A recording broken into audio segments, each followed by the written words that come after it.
الحمد لله وكفى وسلام على عباده الذين اصطفى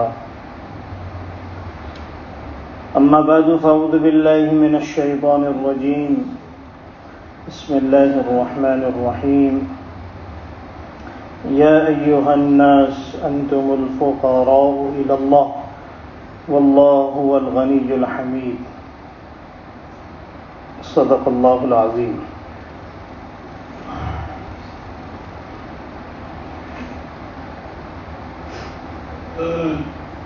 اللہ تبارک و تعالی غنی ہے، بے نیاز ہیں، اور سارے انسان بلکہ ساری مخلوقات اللہ تبارک و تعالی کی محتاج ہے۔ اللہ تعالیٰ کائنات کے مالک و خالق ہیں، مختار کل ہیں، مشکل کشاں ہیں، کن فیکون کے مالک ہیں، جو چاہتے ہیں کرتے ہیں،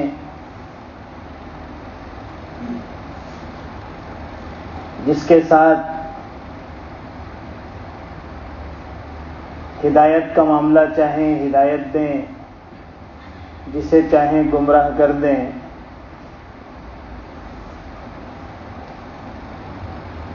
اس آیت میں اللہ تعالیٰ نے اسی چیز کو بیان کیا ہے۔ اسی وجہ سے ہمیں اللہ تعالیٰ کی عظمتوں کو اپنے دلوں میں بٹھانے کی ضرورت ہے کہ جب وہ اتنے عظیم ہیں تو ظاہر سی بات ہے کہ پھر ہمارے دل میں اللہ کی عظمت بھی ہونا چاہیے۔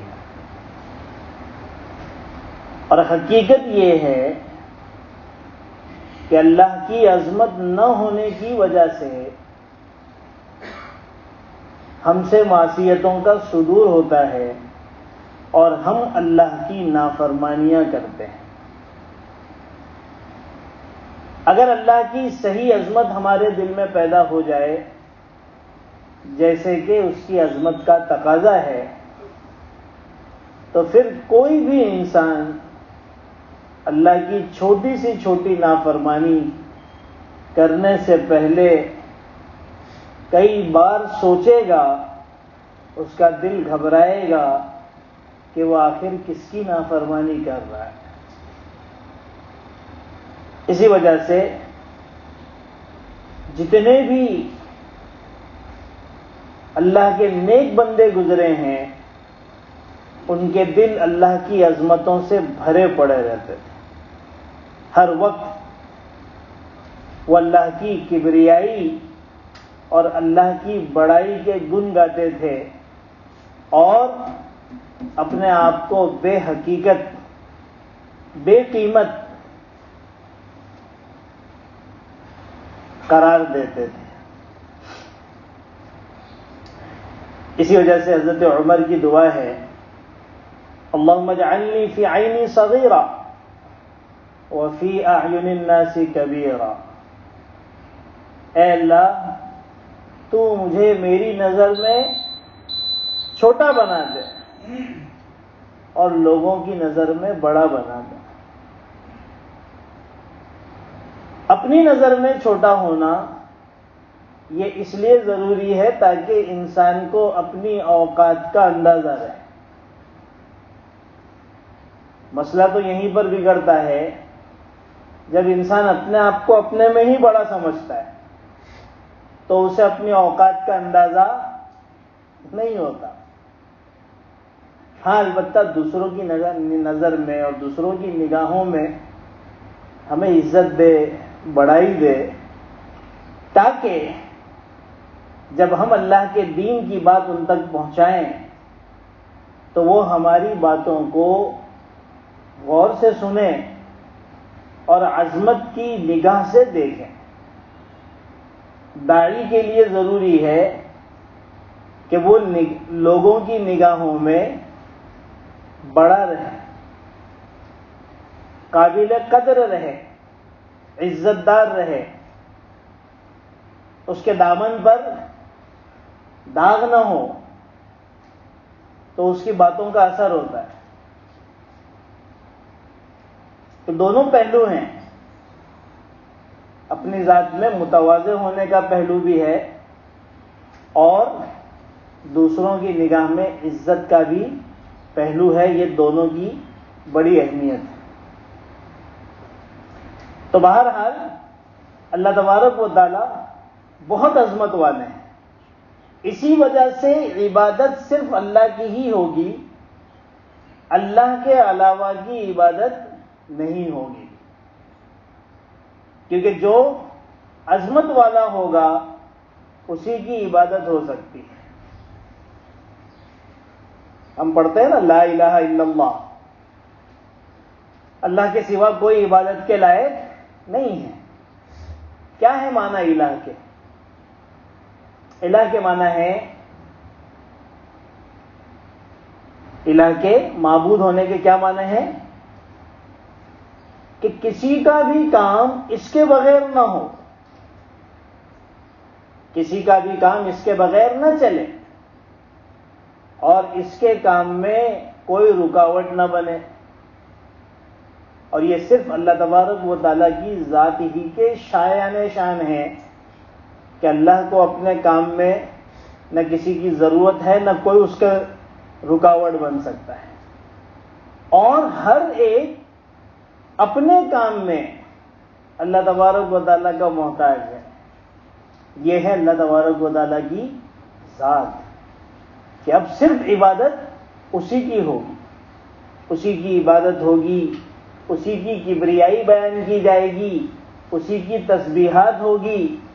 اسی کے سامنے آدمی اپنے سب سے زیادہ عظیم چیز پیشانی کو رگڑے گا, رکھے گا اور ناک کو رگڑے گا.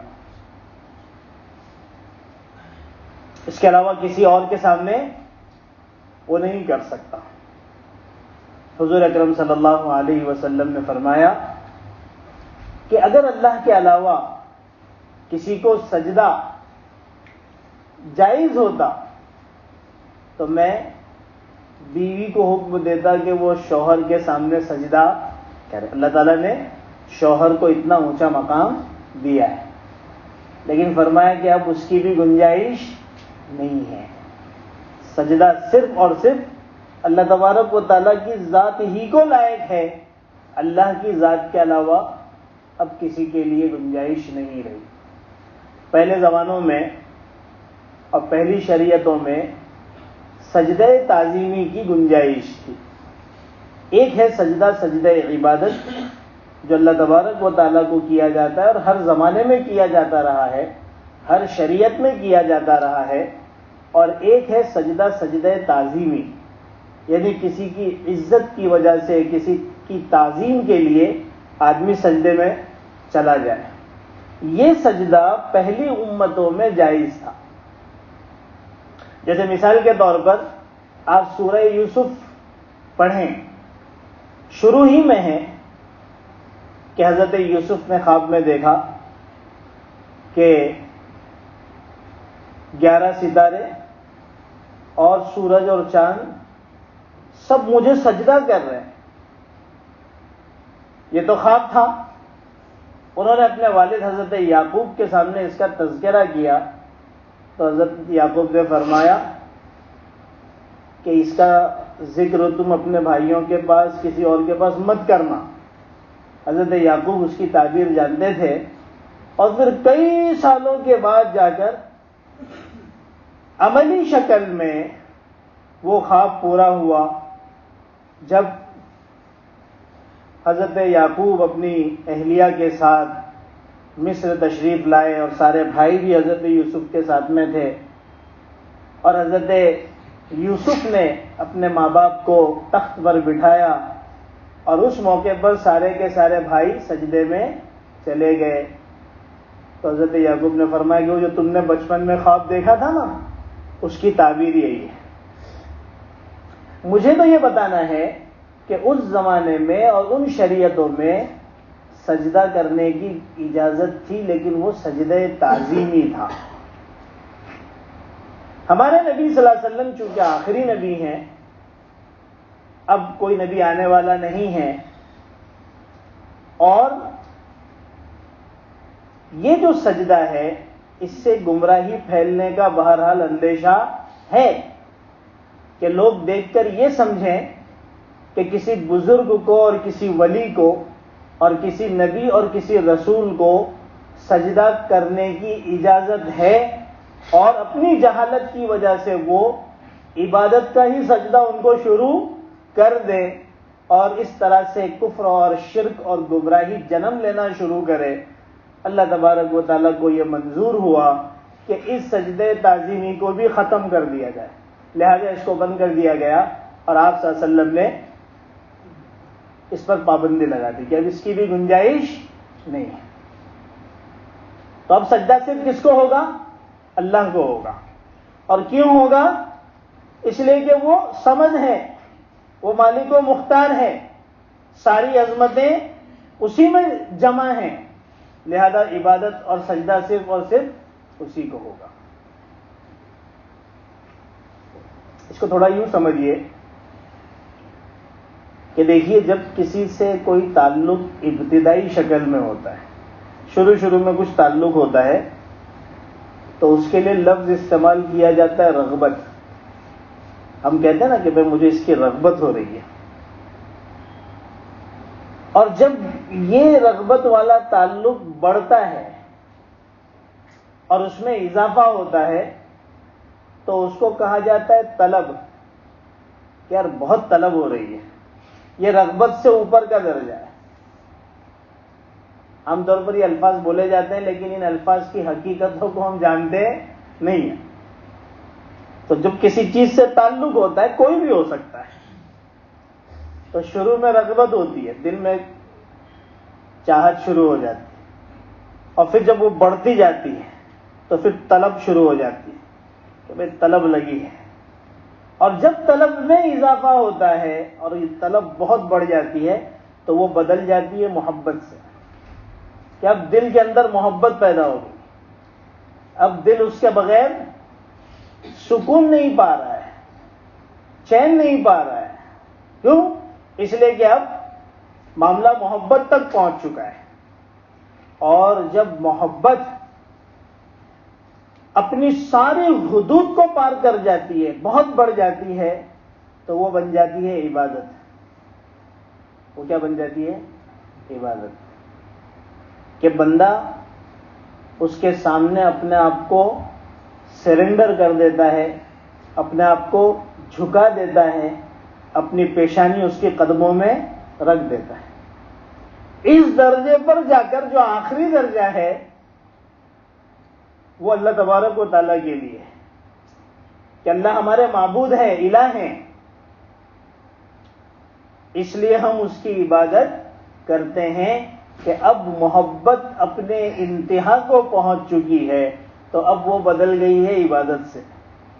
اب کیسے بدل گئی ہے؟ عبادت سے۔ اسی وجہ سے ایک بزرگ نے چند نوجوانوں سے ایک سوال کیا کہ تم اپنے محبوب کو کیا بہتر سے بہتر چیز دے سکتے ہو؟ محبوب کی معراج کیا ہے؟ محبوب کی معراج کیا ہے؟ ارے بھائی دیکھیے، جب آدمی نماز پڑھتا ہے اور نماز میں عبادت کرتا ہے، اور عبادت کرتے کرتے جب وہ سجدے میں جاتا ہے اور اپنی پیشانی زمین پر رکھ دیتا ہے اور ناک رگڑتا ہے، تو وہ تواضع کے انتہا کو پہنچ گیا، تو اللہ تبارک و تعالیٰ اس کی وجہ سے اس کو کیا بدلہ دیتے ہیں؟ اس کو اپنی معراج کا بدلہ دیتے ہیں، کہ حدیث پاک میں آیا الصلاۃ معراج المؤمن، نماز یہ مومن کی معراج ہے، کہ جس طرح حضور اکرم صلی اللہ علیہ وسلم معراج پر تشریف لے گئے، اللہ تعالیٰ سے ہم کلام ہوئے، اللہ کی زیارت نصیب ہوئی، بہت ساری چیزیں آپ کو ملی، ایک مومن بھی نماز میں گویا اللہ سے ہم کلام ہوتا ہے، اللہ کو دیکھتا ہے، اللہ اس کو دیکھتا ہے۔ اتنا اونچا مقام اس تواضع کی بنیاد پہ ملا کہ اس نے اپنی پیشانی خدا کے سامنے رکھ دیا۔ تو یہ تو ہو گئی نماز مومن کی معراج۔ کیا کی ہو گئی نماز؟ مومن کی معراج ہوگی۔ تو محبت کی معراج کیا ہے؟ کیونکہ محبت جب حد سے زیادہ بڑھ جاتی ہے تو وہ کیا ہو جاتی ہے؟ عبادت ہو جاتی ہے۔ تو وہ بزرگ نے سوال کیا چون نوجوان سے کہ اگر تم اپنے محبوب کو زیادہ سے زیادہ بہتر جو تم دے سکتے ہو دینا چاہو تو کیا دو گے؟ گویا ان کے سوال کا مطلب یہ تھا کہ تمہاری محبت کی معراج کیا ہو سکتی ہے؟ تو ایک نے جواب دیا میں اپنا سارا مال لوٹا دوں گا۔ دوسرے نے کہا کہ بھائی میں اپنے آپ کو فارغ کر کے اس کے سپرد کر دوں گا اپنے وقت کو۔ تیسرے نے کہا کہ میں اپنی جان ہی دے دوں گا۔ تو بزرگ نے فرمایا کہ بھائی یہ ساری باتیں تو جوانوں والی ہے، جوان سے بھی اسی طرح کی باتیں کرتا ہے نا، یہ لوٹا دوں گا، یہ قربت جان دے دوں گا، سب کچھ کر دوں گا۔ تو حضرت نے فرمایا کہ کوئی بوڑھے والی ایسی بات کرو، یہ تو سب جوانی والی بات ہے۔ تو ان جوانوں نے کہا کہ حضرت بوڑھے تو آپ ہی ہیں، آپ ہی جواب دے دیجئے۔ ہم تو یہی سمجھتے ہیں جو ہم نے جواب دیا، بوڑھے تو آپ ہی ہیں، اس لیے بوڑھے والا جواب بھی آپ ہی کو آتا ہوگا۔ تو حضرت نے جواب دیا محبت کی معراج یہ ہے کہ محبوب کی محبت، محب یعنی محبت کرنے والے کے دل میں اتنی گھر کر جائے اور اتنی بڑھ جائے کہ اس کا دل بے قرار ہو کر محبوب کے قدم میں اپنے سر کو ڈال دے۔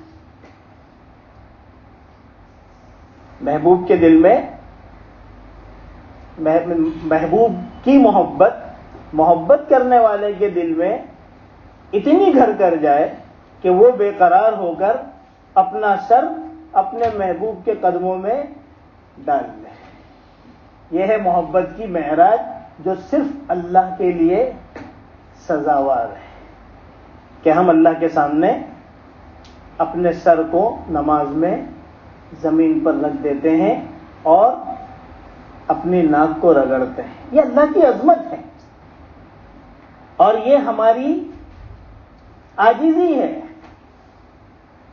اس میں عاجزی کا اظہار ہے اور اللہ کی بڑائی اور کبریائی کا بھی اظہار ہے کہ یہ پیشانی اور یہ ناک صرف تیرے سامنے جھک سکتی ہے اور کسی اور کے سامنے جھک نہیں سکتی۔ اس کے لیے انسان کے اندر تواضع کی بڑی اہمیت ہے۔ آپ جتنے بھی بڑے دیکھ لیں ان کے اندر ایک خصوصیت ملے گی کہ ان کے اندر تواضع ہوتی ہے۔ وہ اپنے آپ کو چھوٹا سمجھتے کیونکہ ہر وقت خدا ان کے سامنے ہوتا ہے۔ جس کے سامنے خدا کی ذات ہوگی وہ اپنے آپ کو کہاں بڑا سمجھے گا؟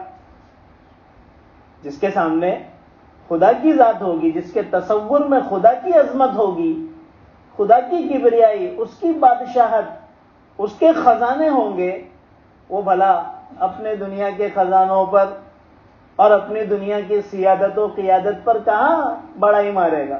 وہ تو ہمیشہ اپنے آپ کو حقیر اور چھوٹا ہی سمجھے گا۔ اسی وجہ سے اس عظمت کو پیدا کرنے کے لیے کہ بندے میں اللہ کی عظمت ہمیشہ رہے اور وہ اپنے آپ کو ہمیشہ چھوٹا سمجھ کر چلے، جو اس کی کامیابی کے لیے ضروری ہے، بچہ پیدا ہوتے ہی اس کے کان میں اذان دی جاتی ہے۔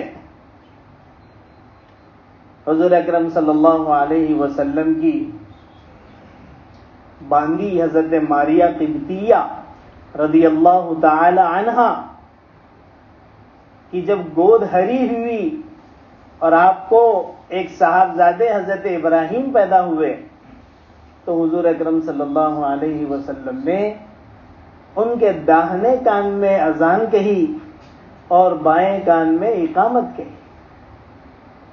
اذان ہو یا اقامت ہو، شروعات کیسے ہوتی ہے؟ اللہ اکبر اللہ اکبر اللہ اکبر اللہ اکبر. اس میں اللہ کی کبریائی کو ہی بیان کیا گیا ہے, اللہ کی بڑائی اور عظمت کو ہی پہلے اس کے کان میں ڈالا گیا ہے کہ اللہ ہی سب سے بڑے ہیں. اس کان کے راستے سے اس کے دل تک یہ بات پہنچائی گئی, اس کے دماغ تک یہ بات پہنچائی گئی کہ مرتے دم تک اس کو اپنی مٹھی میں باندھ کے رکھنا کہ اللہ سے بڑھ کر کوئی ذات نہیں ہے. اور جس کے دل میں اللہ کی بڑائی جم جائے پھر وہ کسی سے گھبراتا نہیں ہے.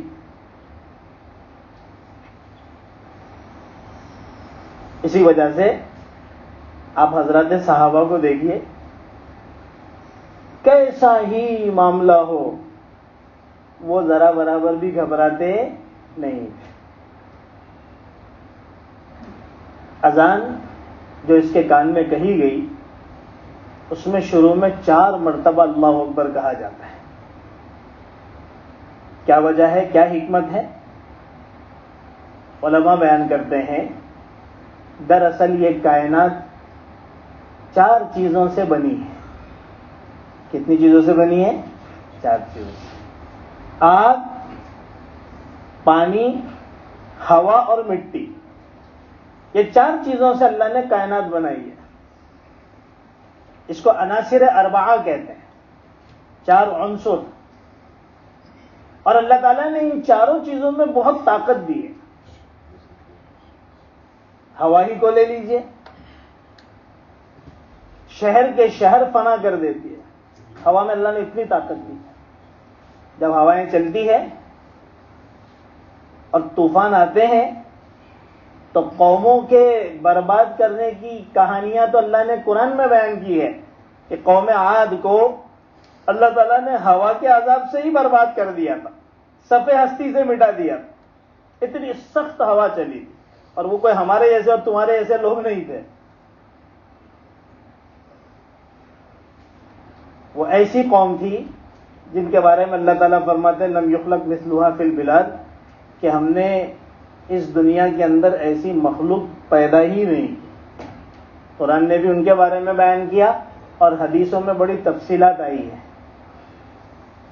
کہ ان کے قد کیسے ہوتے تھے, اللہ نے ان کو طاقتیں کیسی دی تھی, ان کی غذائیں کیا ہوتی تھی, وغیرہ وغیرہ.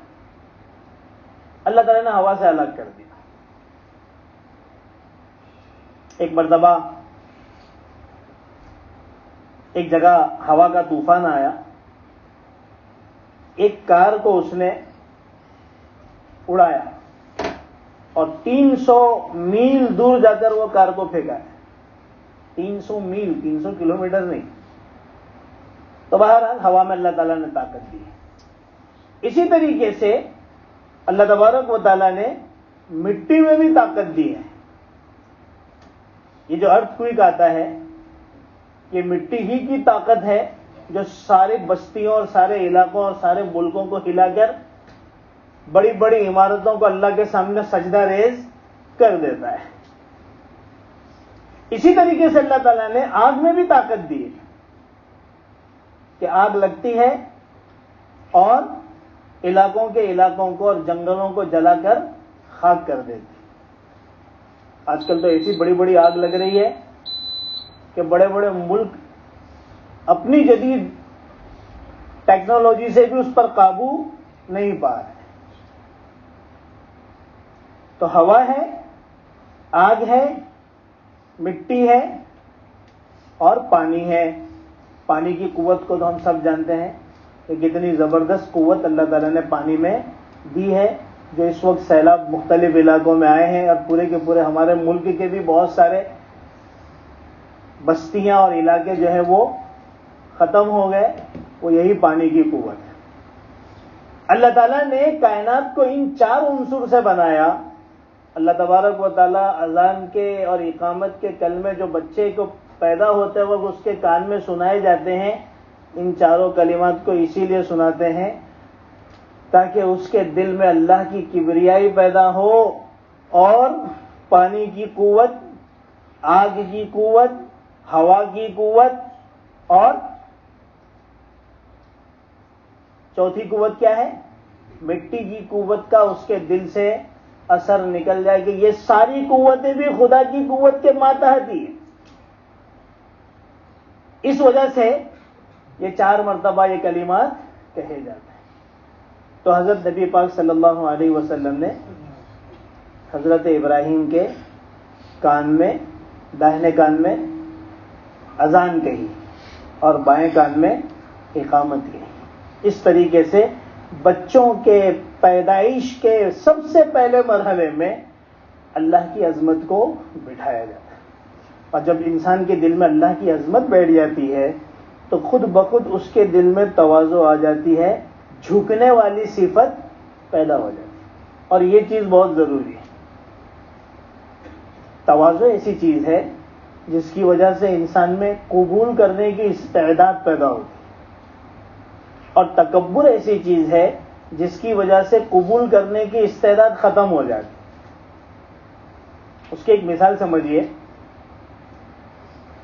کہ جب حضور اکرم صلی اللہ علیہ وسلم معراج سے تشریف لائے تو مکہ والوں کو بتایا، آپ تو سادے سیدھے تھے کہ بھائی میں رات میں یہاں سے نکلا ہوں اور صبح ہونے سے پہلے پہلے آ گیا ہوں.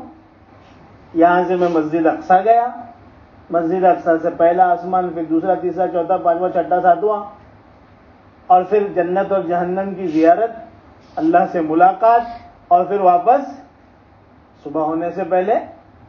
تو لوگ ٹھٹا کرنے لگے، ہنسی مذاق کرنے لگے.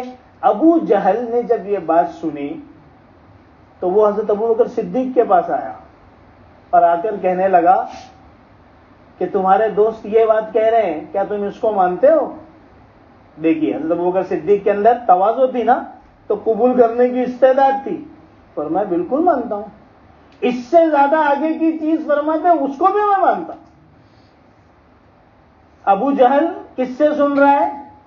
حضور اکرم صلی اللہ علیہ وسلم سے، جو نبی اور رسول ہیں، لیکن تکبر ہے، استعداد نہیں ہے قبول کی، تو نبی کی بات کا بھی انکار کر رہا ہے، اس کو قبول نہیں کر رہا ہے.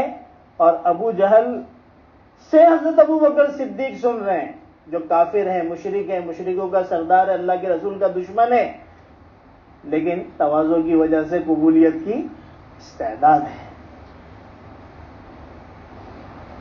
تکبر بڑی خطرناک چیز ہے. تواضع کا مد مقابل ہے وہ تکبر ہے. آدمی بلا وجہ پڑ جاتا ہے. کس وجہ سے؟ تکبر کی وجہ سے. تواضع کی وجہ سے پٹتے پٹتے بھی نکل جاتا ہے، ارے بھائی ان کو چھوڑو، جانے دو، یہ تو کچھ بولتے ہی نہیں، کچھ کرتے ہی نہیں، گردن ہی نیچے رکھتے ہیں، اور تکبر والا پڑ جاتا ہے. دیکھو نمرود، اللہ نے دولت اور شہرت اور منصب اور جاہ سب کچھ دیا تھا، تکبر میں مبتلا تھا، بڑائی کے دعوے تھے.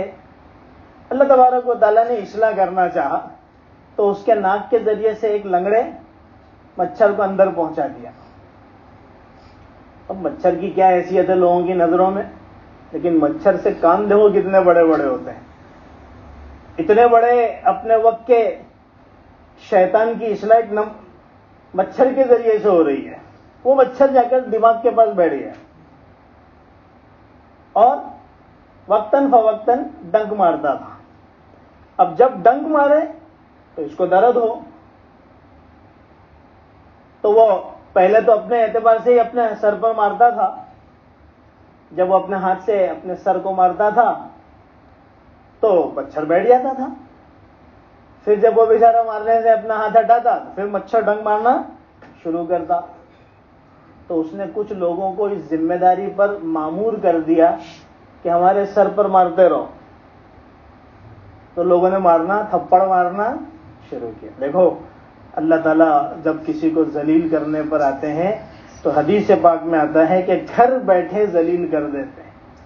اس کو اسی کے تخت پر، اس کو اس کی مملکت میں، اسی کے ہاتھ، اسی کے لوگوں کے ہاتھوں ذلیل کر رہے ہیں.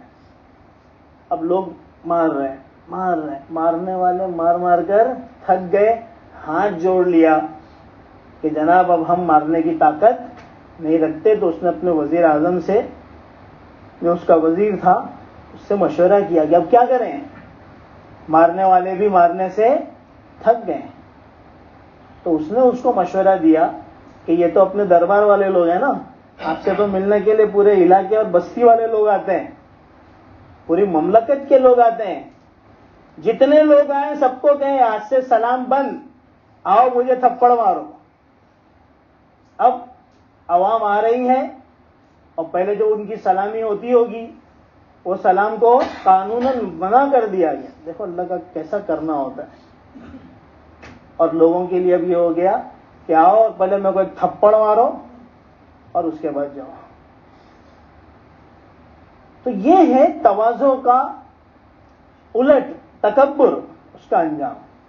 اور تواضع کا انجام کیا تھا وہ بھی سن لیجئے. آخری بات, حضرت امام اعظم ابو حنیفہ رحمۃ اللہ علیہ, جو ائمہ مجتہدین کے اندر سب سے اونچا درجہ رکھتے ہیں, ان کی والدہ ضعیف تھی.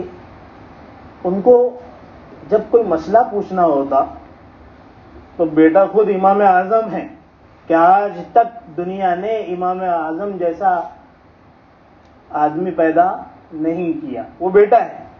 لیکن ان کی ماں مسئلہ پوچھنے جاتی تھی. اس زمانے میں ایک بزرگ تھے ابو زرعہ, ان سے, تو اپنے بیٹے کو کہتی کہ میرے کو لے کے چلو, ان سے مسئلہ پوچھنا ہے.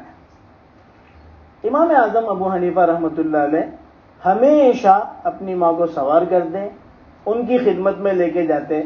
چونکہ بوڑھی ہو گئی تھی اس لیے کان سے سننا کم تھا, تیز سنتی تھی.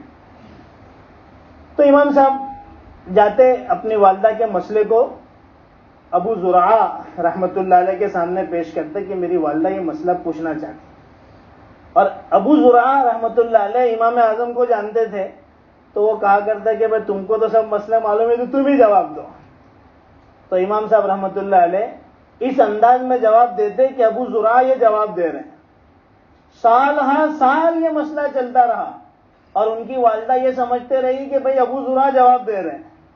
امام اعظم ابو حنیفہ نے زندگی بھر کبھی نہیں بتایا کہ جواب میں ہی دے رہا ہوں, اور وہ مجھ سے پوچھ کر جواب دیتے ہیں. اپنا مقام, اپنا درجہ, اپنی بڑائی کبھی ظاہر نہیں کی. کبھی یہ نہیں کہا کہ اماں کیوں پریشان ہو رہے ہو, میں ہی جواب دیتا ہوں. ان کو بھی پوچھنا ہوتا ہے تو مجھے کو پوچھتے ہیں.